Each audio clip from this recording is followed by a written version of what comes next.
주 앞에 예배로 나오신 여러분에게 그리스도의 은혜와 평강이 충만히 임하기를 축복합니다. 주님이 언제 다시 오실 것이며 그때는 어떠하겠습니까? 오늘 본문에서 주님께서 그 질문에 한 가지 답을 주셨습니다. 노아의 때와 같을 것이라 그랬습니다. 노아의 때와 같다는 것은 누구나 다 아는, 어린아이까지 다 아는 한 가지 사실을 상기시키는 겁니다. 노아의 때에 홍수가 임한 것처럼 주님이 오실 것이라 그랬습니다. 노아의 때에 홍수가 임할 것을 언제 어떻게 임할 줄은 몰랐지요. 그러나 노아는 방주에 들어가라 하는 말씀을 들음으로 이때구나 하고 알았던 것이요. 그러나 하나님께 관심이 없었던 사람은 몰랐습니다. 그들은 몰랐던 이유가 있었습니다. 그들이 전혀 알 수가 없었기 때문이 아니고 알기를 원치 않았기 때문입니다. 마침내 그날이 다가오자 비가 내립니다. 이 비는 이미 하나님께서 경고하신 비였습니다. 왜냐하면 그것은 심판의 비였기 때문입니다. 그 당시에 있었던 노아의 때의 사람들이 다 마음에 생각하는 것이 다 악했고 또 그 계획이 모두 악했기 때문에 하나님께서 그들을 지면에서 쓸어버리기로 하셨습니다. 창세기 6장 5절과 7절 말씀에 이렇게 기록되기를 여호와께서 사람의 죄악이 세상에 가득함과 그의 마음으로 생각하는 모든 계획이 항상 악할 뿐임을 보시고 땅 위에 사람 지으셨음을 한탄하사 마음에 근심하시고 이르시되 내가 창조한 사람을 내가 지면에서 쓸어버리되 사람뿐 아니라 가축과 심지어는 기는 것과 심지어는 공중의 새까지 그리하리니 내가 그것들을 만든 것을 한탄한다 라고 말씀하셨습니다. 지금 오늘날 우리가 사는 이 시대가 그때보다 더 나은가 생각해 보시기 바랍니다. 죄악이 세상에 가득했다. 지금은 어떤가? 사람들이 그 마음으로 생각하는 모든 계획이 항상 악했다. 지금은 어떤가? 노아의 때보다 나은가?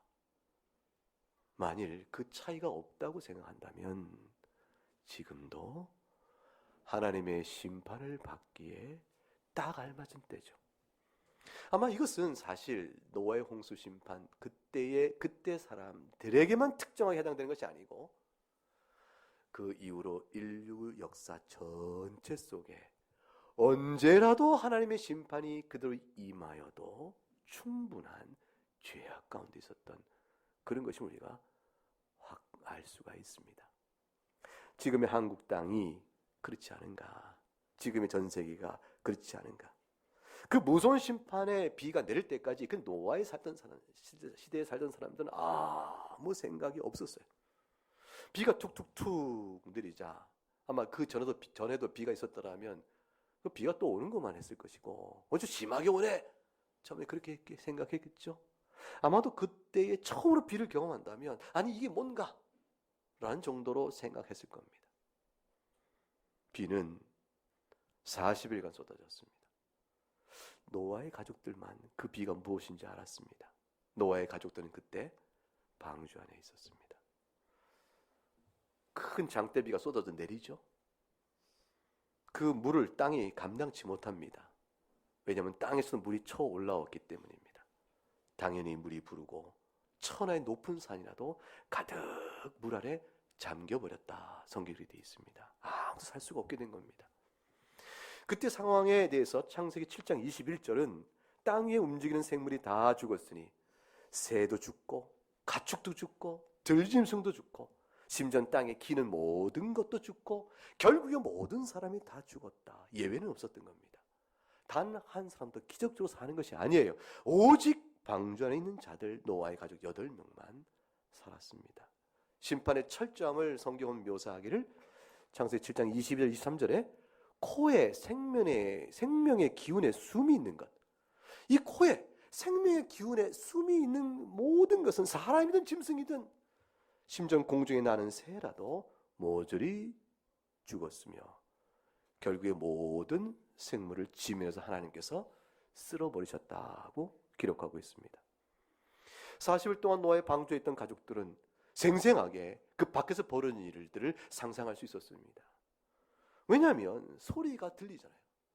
무서운 폭풍의 소리와 바람 소리와 함께 비가 쏟아지는 소리가 확 들리지만 사람들이 그때서야 비로소 노아의 가족을 생각했겠죠. 그들이 있는 방주가 살 길을 생각하고 방주 달려올 것이에요. 그러나 방주의 문은 굳건히 닫혀 밖에서 아무리 두드려도 열려지지 않는 것입니다. 비명과 아우성, 살 길을 찾아 헤매는 사람들의 소리가 얼마간 들렸을 겁니다. 그러나 그것도 잠시죠. 죽음 아래 절규가 들렸지만 잠시 후 소리가 다 잠잠해져 버립니다. 자식을 살리려고 애쓰는 엄마의 외침도 있었겠죠. 사랑하는 사람을 살리고자 하는 애절한 애인들의 머무림도 있을 것이고, 자기 재산 떠내려간다세요. 재산 붙들고 우는 사람도 있었을 거예요. 아마 총칼이 무기의 힘이었던 사람들은 군사력의 대국과 핵무기 붙들고 우는 사람도 있었을지 모르겠습니다. 모든 것은 헛되이 물속에 잠겨버립니다. 자신들 소중히 여겼던 세상의 것 하나도 남기지 않고 다 잠겨집니다. 하나님께서 세상을 만드실 때는요, 만드신 세상에서 우리가 만들어낸 좋은 것들은 하나님 앞에서 아무것도 아닙니다. 하나님이 우리가 만든 금을 탐하시겠어요? 하나님이 우리가 만든 핵무기 때문에 힘을 갖는다고 말씀하시겠습니까? 하나님께서 우리가 읽어낸 지식의 그 놀라움 때문에 그 지식이 아깝고 배우고자 하나님 그러시겠습니까? 하나님께 세상을 만드실 때는 그 모든 것을 그 안에 주신 것이요, 새롭게 하실 때도 하나님은 또 하나님의 지혜로 새롭게 하시는 것이니 인간이 가지고 있는 것 가운데서 죄악된 것들은 싸그리 주님께서 쓸어버리기에 충분한 것들입니다. 방주가 40일간 빗속에서 그 안에 생명을 보존하고 있다가 무려 375일간 떠 있은 이후에 다시 세상에 내려옵니다. 심판은 노아가 살던 지역의 사람들만 멸한 것이 아닙니다. 노아가 알지 못하는 흩어져 있는 사람들도 다 멸한 것이요, 똑같이 죄인이죠. 노아가 살던 지역의 가축만 죽은 것이 아닙니다. 노아가 살지 않았던 지역 저 멀리 있는 가축도 죽은 것입니다. 전 지구를 완전히 새롭게 하시는 은혜가 있기 위하여 심판이 전제된 겁니다. 그 당시에 심판받은 모든 사람들, 노아의 가족 외의 사람들은 심판의 메시지와 경고를 미리 받지 못한 것이 아니었습니다. 베드로전서 3장을 열어가 보겠습니다. 베드로전서 3장 19절과 20절 말씀을 보겠습니다.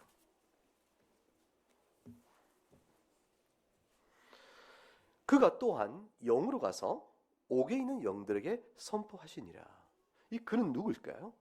그것은 18절에 나와 있는 그리스도께서도 나와 있는 그대로입니다.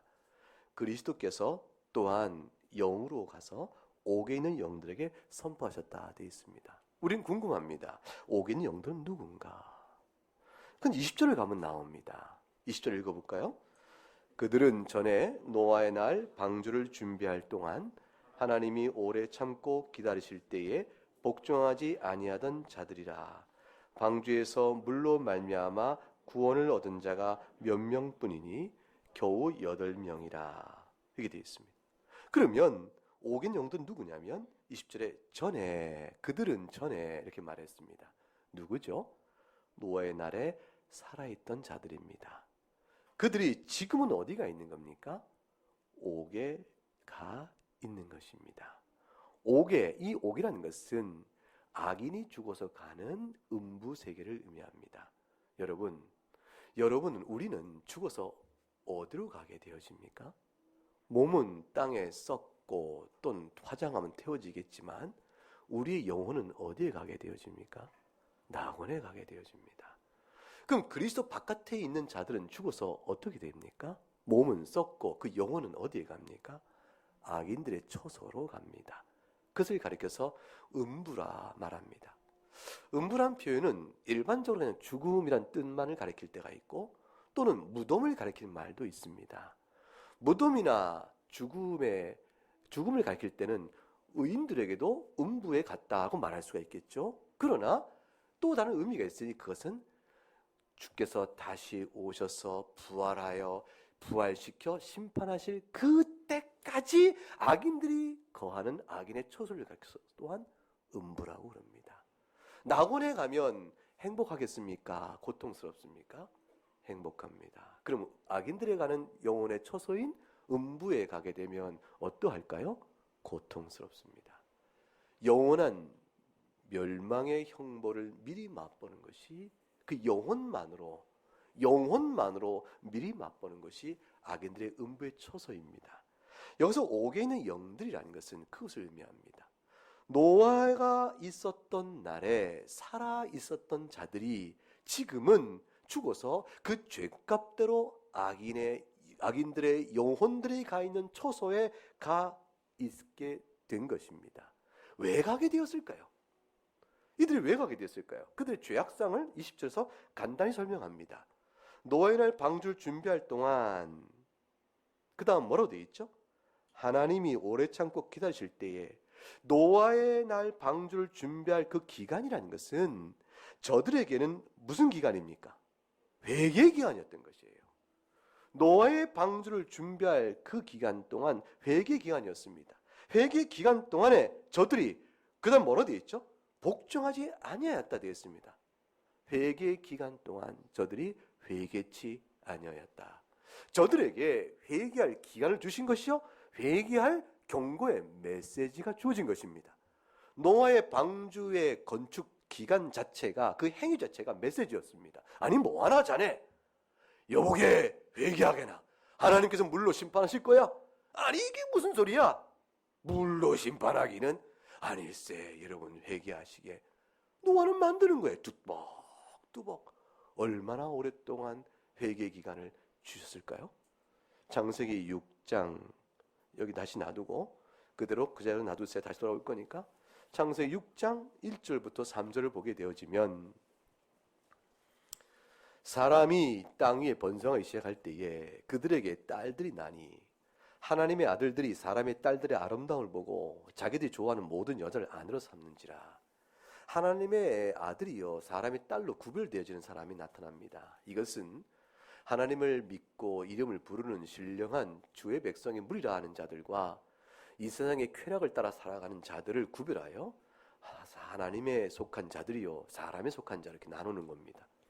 근데 이 아들과 딸들이 혼인을 하였다는 말은 뭘 의미하냐면 하나님의 백성들이 할지라도 타락하여 세상의 쾌락을 따라 임의로 방종하게 살았음을 표현하는 대표적인 사례인 겁니다. 그래서 경건이 다 무너졌다는 것이에요. 경건이 다 무너져서 도무지 하나님의 아들들이라 하는 자들이 그들이 구원받을 만한 믿음의 내용이 없는 자가 되어지자 세상이 타락하자 하나님께서 마침내 내가 저들과 함께 하지 아니할 것이요 저들이 육신이 되었으니 세상과 똑같이 되었으니 저들의 날이 120년이 될 것이라 말씀함으로 저들에게 멸망을 선언합니다.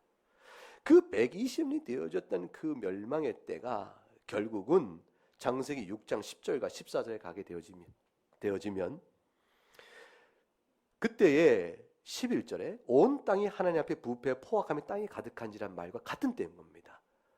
하나님의 아들들이 사람의 딸과 동원하며 저들이 임의로 좋아하여 여자를 아내로 삼는 일은 경건이 다 무너진 상태는 11절에 온 땅이 하나님의 부패와 포악함이 땅이 가득했다고 말할 지경이 있다. 이제는 하나님의 백성이라 한 자들에게서도 볼 것이 없게 됐다 그 말이에요. 그들도 모든 혈육 있는 자의 행위가 부패하였으니 교회라 하여 특별한 게 없었다라고 생각하는 것과 마찬가지입니다. 교회라 하여 별다를 게 없었다. 13절 그래서 하나님께서 노아에게 이르시되 모든 혈육 있는 자의 포악함이 땅에 가득함으로 그 끝날이 내 앞에 이르렀으니 내가 그들을 땅과 함께 멸하리라. 그 멸하리라 그것이 내가 저들과 함께 있지 아니 그들의 날이 120년 되리란 말과 연결되는 부분입니다. 주님께서 너는 그러므로 방주를 만들라고 14절 명하십니다. 결국 120년이 되리라는 말은 방주를 만들어가는 기관과 맞물려 간다 볼 수가 있죠. 노아가 한 500세가 좀 넘어서 만들었을 것이라 생각을 합니다. 왜 그러냐면 실제로 노아가 방주를 만들기 시작한 그때가 500세가 되어지고 500세 이후에 셈과 아들과 야벳을 낳는데 500세가 넘어서 하나님 그때서야 자식을 주세요.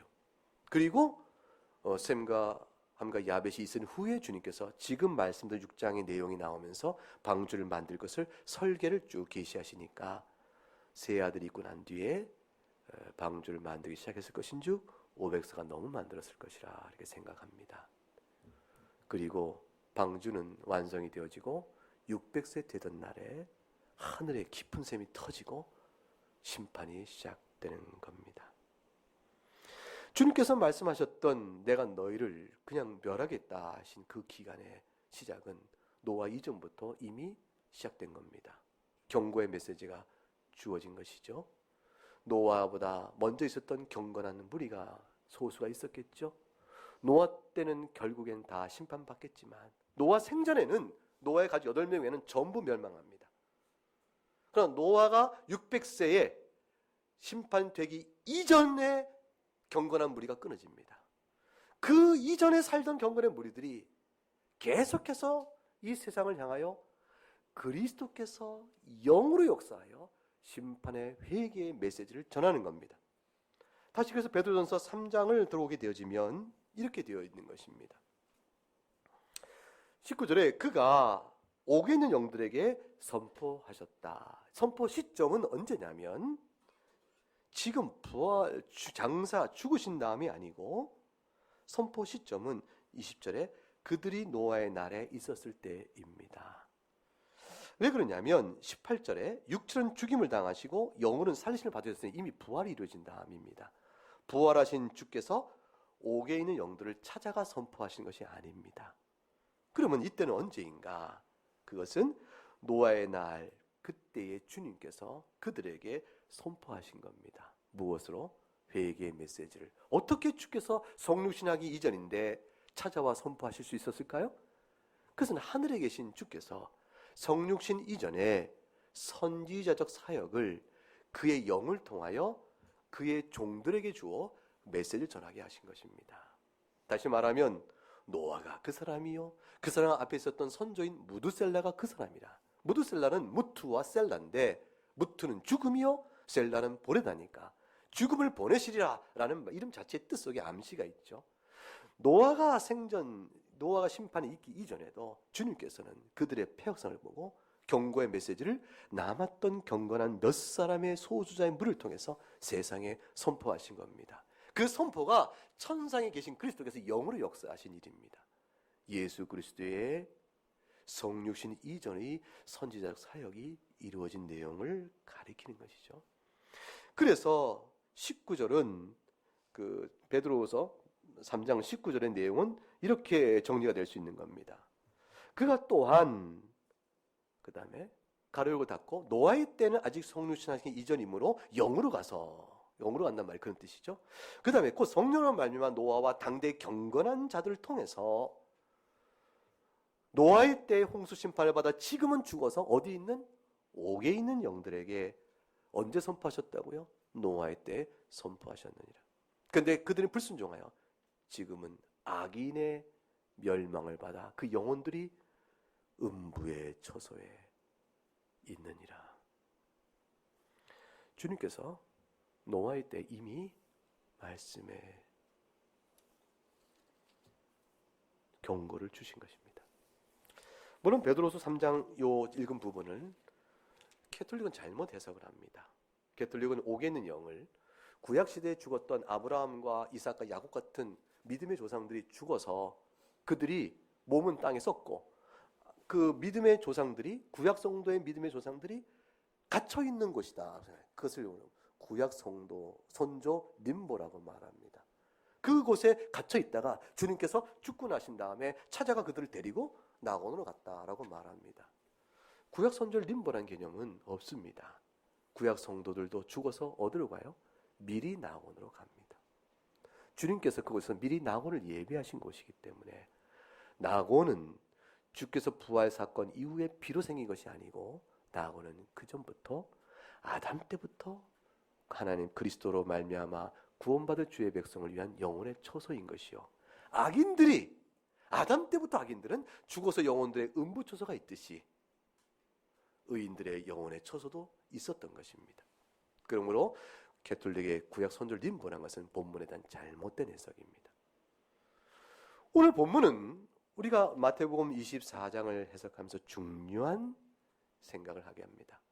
방주에 들어가던 날까지, 오늘 마태복음 24장 본문의 38절에서 사람들이 먹고 마시고 장가들고 시집가고 있으면서 홍수가 나서 다 멸하기까지 깨닫지 못하였다.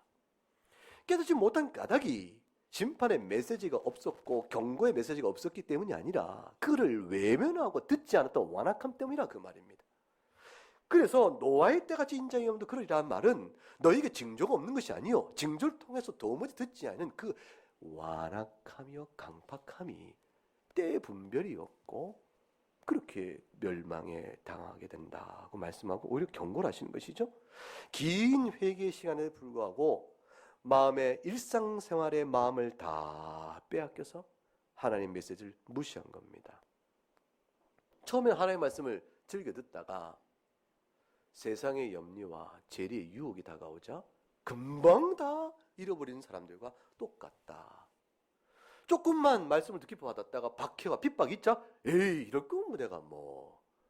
본래 하나님의 말씀 듣고 야 같은 사람들은 그 말씀 가만히 들으면 배부르고 인생 한번 좀 잘 살아보겠네 이렇게 생각해서 하나님을 찾던 사람인데, 인생이 괴로움을 당한다면 뭐하러 하나님을 찾겠어요? 목적이 내 인생 한번 펴보자 싶어서 하나님을 믿으면 도움이 된다니까 하나님을 찾은 사람은 애초에 하나님의 말씀과 경고와 가르침에 관심이 없게 되어지죠. 그런 신앙을 가르쳐서 기복신앙이라 하는 것입니다. 하나님께서 먹고 사는 복을 주지 않는다는 것이 아닙니다. 우리 하나님께서는 우리의 아픔을 불쌍히 여기셔서 어떤 자에게 병을 감당할 힘과 또 치유도 주시고, 먹고 사는 생업을 놓고 저 앞에 기도할 때 기회도 얻어주기도 하시고, 우리가 근심과 걱정이 있을 슬픔을 위로하시는 은혜도 베푸시며 연약한 육체 가운데 사는 인생 길도 섭리 가운데 붙들어 주십니다. 근데 그 섭리는 특별하게 한 목적이 있습니다. 우리가 다 주의 백성으로 살아가기 위한 목적으로 우리의 일상의 모든 일을 섭리해 가십니다. 따라서 주의 백성으로 살아가는 그 특별한 하나님 나라에서 우리를 하나님 나라 백성으로 세우기 위한 특별한 섭리 목적에 따라 우리의 기도를 들으시기도 하시니, 어떨 때는 기도에 응답을 안 하시는 것 같고 어떨 때는 잘 들어주시는 것 같고, 이렇게 주 앞에서 우리가 살아가는 것입니다. 인생의 모든 일을 돌아보세요, 하나님께서.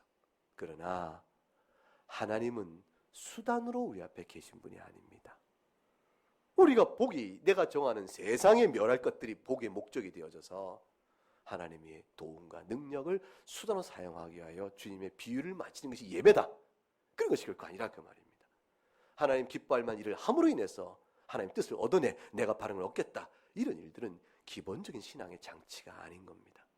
그건 신앙의 정반대요, 불신앙이요, 죄악입니다.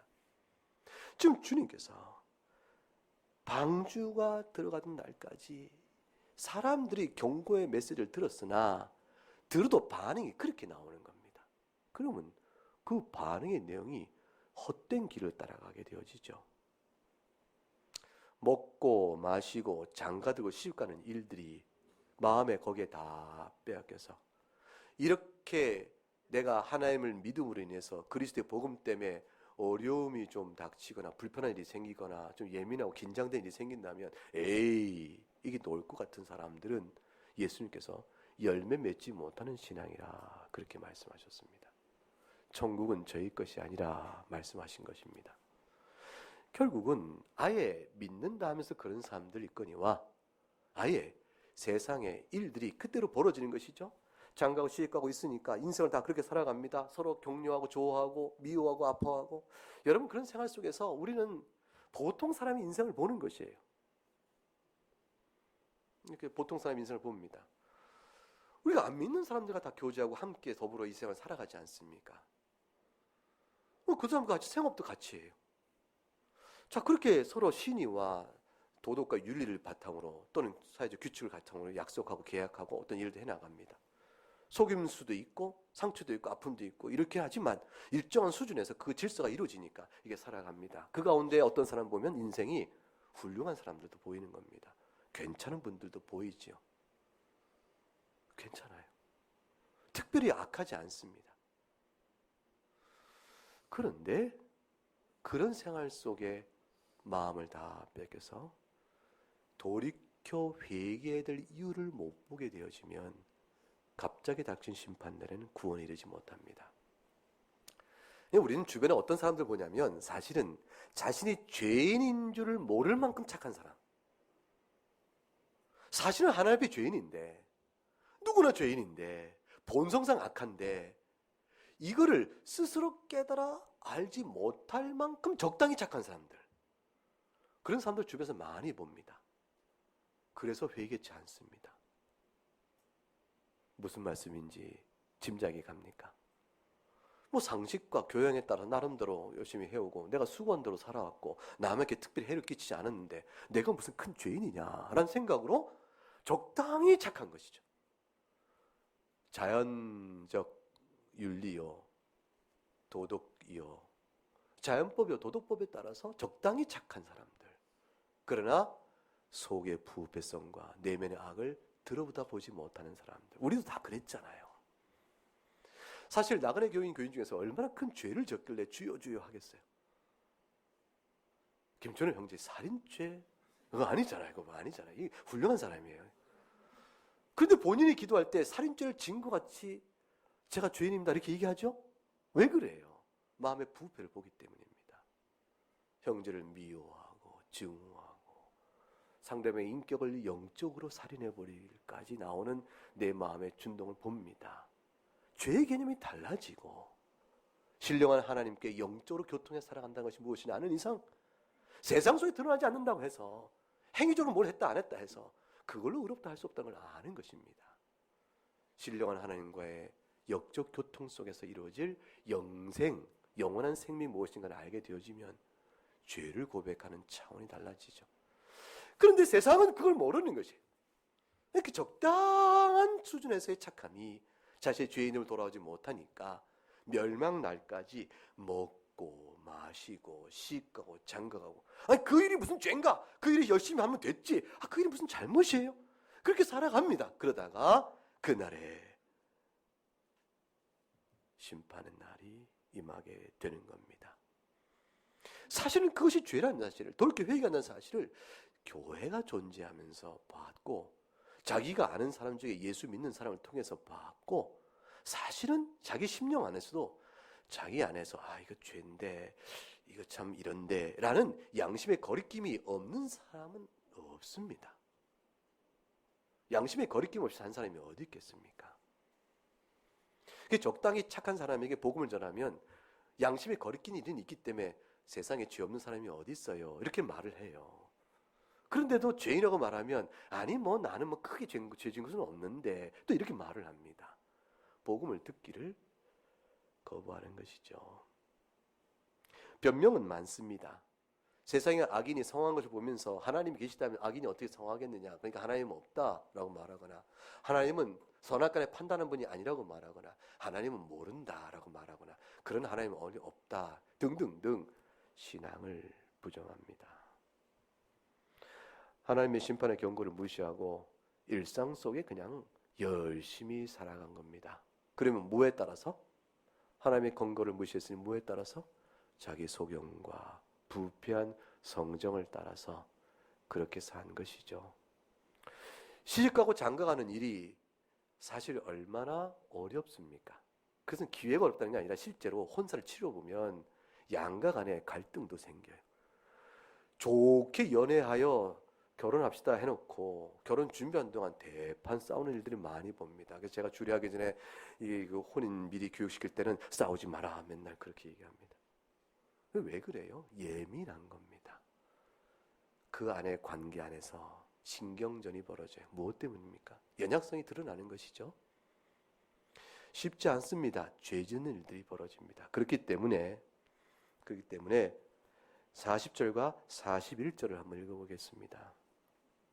그때에 두 사람이 밭에 있음에 한 사람은 데려가고 한 사람은 버려둠을 당할 것이요 두 여자가 맷돌질을 하고 있음에 한 사람은 데려가고 한 사람은 버려둠을 당할 것이니라. 그래서 시집가고 장가고 먹고 마시고 또는 심지어 이제는 장소 옮겨놉니다. 10절부터는 생업을 같이 한다 할지라도 같이 밭에 나가 일합니다. 똑같이 밭을 일하니까 똑같은 사람이에요.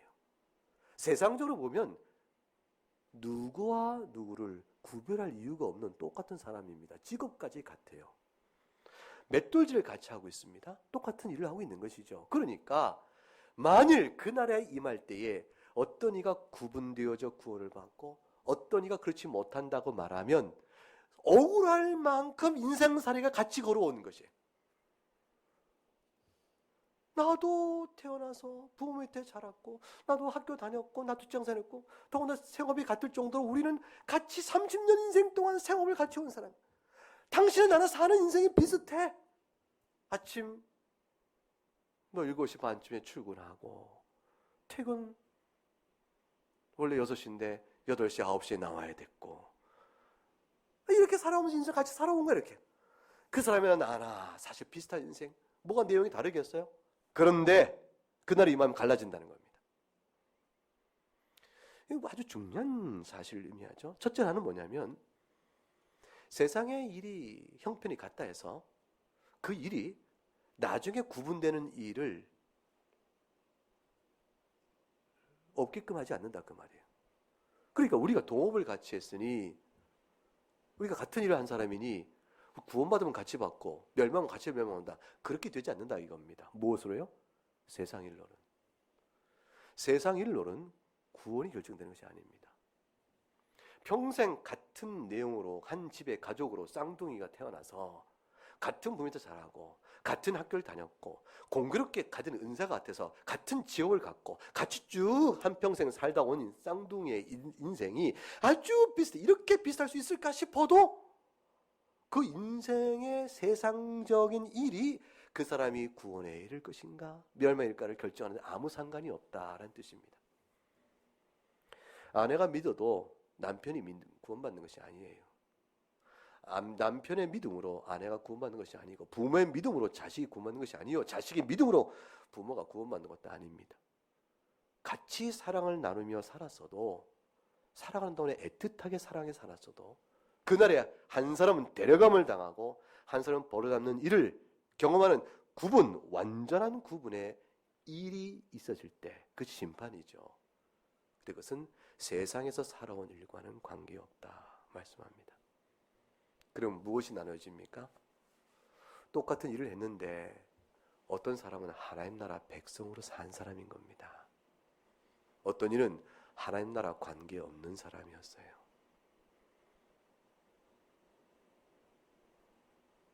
창업을 했어요. 그래서 같이 회사를 세워가요. 얼마나 귀중한 동역자예요. 동지죠. 먹고 사는 이 중요한 문제를 같이 인생을 건 사람이에요. 얼마나 막역하겠어요. 끝까지 동업자가 다툼이 없이 끝까지 가요. 야, 그럼 대단한 일이죠. 세상에 볼 때. 그렇게 운명의 길을 같이 걸어온 이 사람 중에 한 사람은 살리고 한 사람은 죽습니다. 하나님 나라가 있고 하나님 나라가 없는 자로 결정됩니다. 노아의 때와 같이 인자가 임하니라. 세상의 모습으로는 노아의 때 심판받을 때에 어떤 운명에 처할는지 세상의 기준과 외양으로는 드러나지 않는다.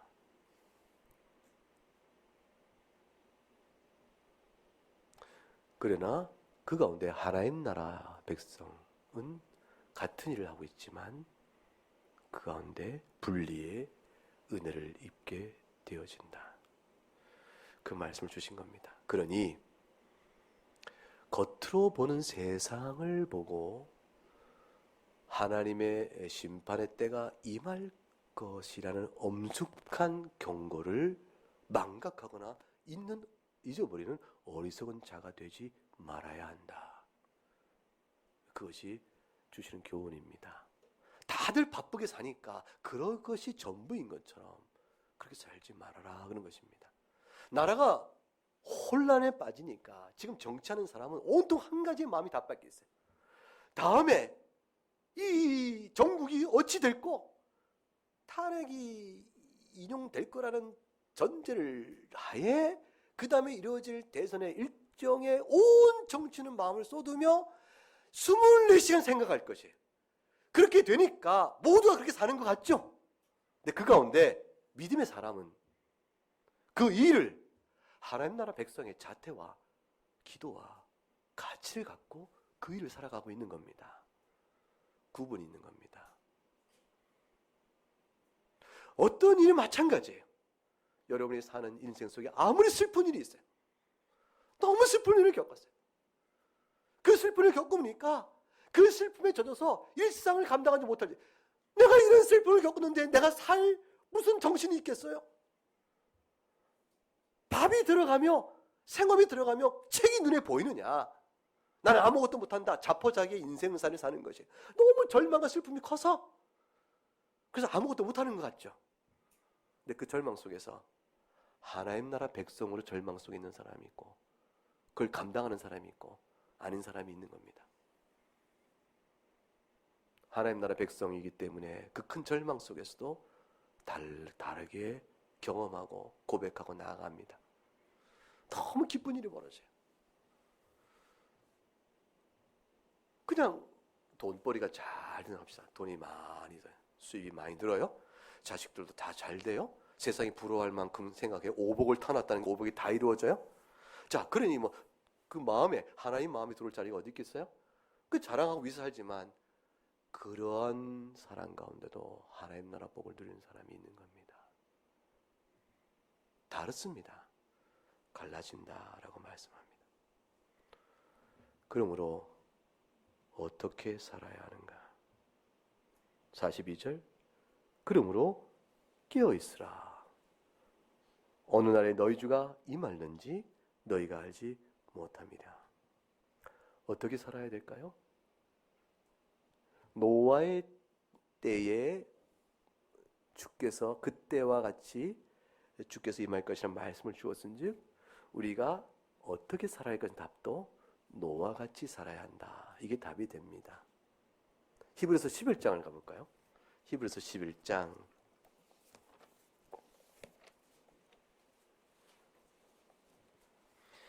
히브리서 11장 7절 말씀 같이 읽어보면 믿음으로 노아는 아직 보이지 않는 일에 경고하심을 받아 경외함으로 방주를 준비하여 그 집을 구원하였으니 이로 말미암아 세상을 정죄하고 믿음을 따르는 의의 상속자가 되었느니라. 이것이 우리가 오늘 살아야 될 삶의 자세입니다. 노아도 보이지 않는 일에 경고하심을 받은 겁니다. 노아도 마찬가지였어요. 홍수 심판이 있을 거라 보지 못했던 일에 전무후무한 아니 그런 일이 어떻게 있을까? 의심스러운 일이고 다만 주께서 말씀하신 것뿐입니다. 주의 재림의 사건, 우주적인 종말의 사건, 대대적인 주님의 일상 가운데 갑자기 오실 이 심판의 사건에 대해서 우리도 아직 보지 못한 일이지만 경고함을 받고 있는 겁니다. 오늘 여러분 그 말씀을 받은 것이 노아도 그 말씀을 받았습니다. 노아는 그 말을 듣고 경외하였다 되어 있습니다. 그 말씀을 듣고 두려움으로 겸손히 순종을 하여 방주를 준비했으니 우리는 어떻게 해야 될까? 하나님의 말씀을 듣고 경고를 들었으니 주의 말씀을 살아야 될 마땅한 그리스도 안에서 그리스도의 교회 안에서 그리스도의 백성으로 살아야 하는 것입니다. 그것이 바로 노아의 때에 인자에 임할 것을 예비하는 주의 백성의 태도라 볼 것입니다. 이로 말미암아 세상은 정죄를 받는 것이고 믿음을 따는 의의 상속자가 되어지니 이렇게 살 때 우리도 히브리서 11장에 나와 있던 그 수많은 믿음의 행렬을 따라가는 사람들로 서게 되는 것입니다.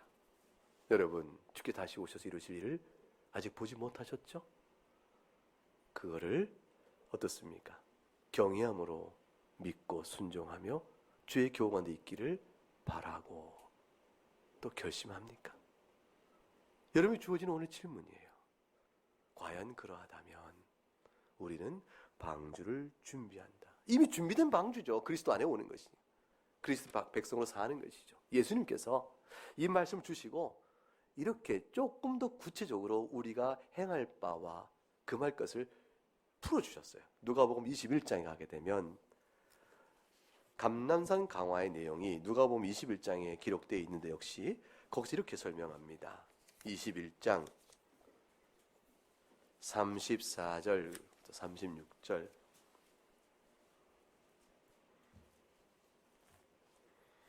같이 읽어봅니다. 너희는 스스로 조심하라. 그렇지 않으면 방탕함과 술 취함과 생활의 염려로 마음이 둔하여지고 뜻밖의 그날이 덕과 같이 너에게 임하리라. 이 날은 온 지구상에 거하는 모든 사람에게 임하리라. 이러므로 너희는 장차 올 이 모든 일을 능히 피하고 인자 앞에 서도록 항상 기도하며 깨어있으라 하시니라. 조심하라. 34절, 36절 깨어있으라 그랬습니다. 어떻게 할까요? 방탕함과 술 취함과 생활의 염려로 마음이 둔해지지 마라 했습니다. 방탕함이란 것은 하나님의 말씀 앞에서 방자히 행하거나 하나님의 말씀 앞에 긴장을 갖지 않는 태도를 의미합니다. 하나님의 말씀이 십계명을 받는데 긴장하지 않아요. 소리만 내어 지나갑니다. 말씀을 읽는데 심령을 돌아보아 자기를 돌아보는 일을 하지 않습니다. 그러니까 전혀 하나님의 말씀 앞에 무감각한 것이 방탕입니다. 그러니까 어떤 절제되지 않는 수준에서의 쾌락의 즐김이 방탕인데 그뿐 아니라 그 모든 것은 하나님의 말씀 앞에서 전혀 긴장감 없는 태도, 그것도 방탕함입니다. 그러니까 술 취하지 마라 그랬어요. 성령을 쫓아 행해야 되는데 술에 취한 자처럼 살아가니 죄의 정욕에 따라 사는 자죠. 생활의 염려가 신앙을 좀먹는다는 것을 잘 아십니다. 생활의 염려는 비뚤어진 신앙길로 가게 하거나 신앙을 버리게 합니다. 생활의 염려 때문에 잘못된 신앙을 따라갑니다. 그 염려의 문제를 해결해 주는 자를 찾아가는 것이에요. 생활의 염려 때문에 아예 신앙을 버려버립니다. 그래서 마음이 둔해지지 말라 말씀합니다. 뜻밖의 덕과 같이 그날에 너에게 임하리라. 그럼 어떻게 됩니까? 이 모든 일을 36절 피하고 하나님 그리스도 앞에 서는 줄로 알고 항상 그 앞에서 기도하라 그랬습니다. 이 말씀을 조금 더 구체적으로 실천적으로 보기려면 로마서 13장입니다. 로마서 13장을 가게 되면 조금 더 실천적으로 할 것에 대한 교훈이 나옵니다. 8절 말씀부터 보면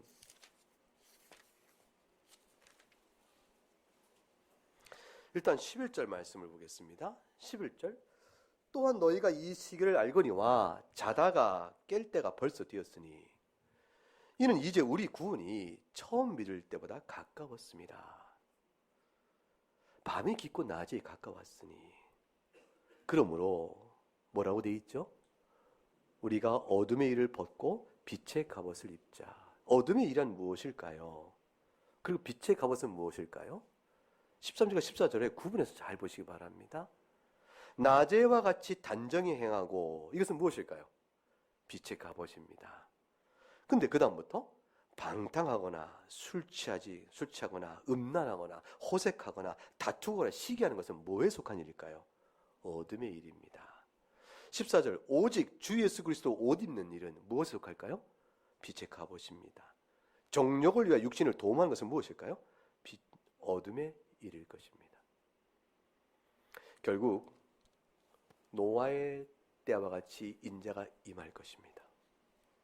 어떻게 그 말씀을 갖고 우리는 일상을 살아가야 될까요? 우리도 먹고 마실 것입니다. 우리도 시집 가고 장가 갈 것입니다. 우리도 밭일을 할 것이요 우리도 맷돌질 갈 것입니다. 그 가운데 그러나 그날이 호련히 임할 때, 불현듯 임할 때 무엇이 있게 됩니까? 구분과 분리가 있게 됩니다. 주의 나라를 사모하며 사는 자, 바로 오늘 주께서 교훈한 그대로 스스로 조심하고 깨어있는 사람, 주 앞에서 기도하는 사람, 그런 사람, 하나님의 율법을 늘 기억하는 사람. 우리가 예배 때 십계명을 읽습니다. 왜 그래요?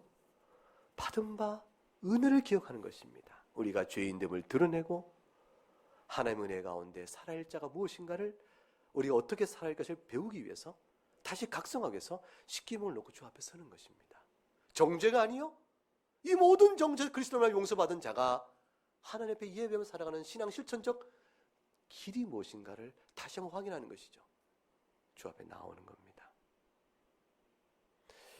이 모든 일을 사랑하는 성도와 함께 영적으로 교통하고 주의 교회에 나와 예배하고 말씀의 사귐 가운데 배워 익히며 일상 가운데 늘 깨어 기도할 때 노아의 때와 같이 임할 인자의 임함에도 우리는 데려감을 당하는 자들이 되는 것이라 주의 교훈의 말씀입니다. 함께 찬송하겠습니다.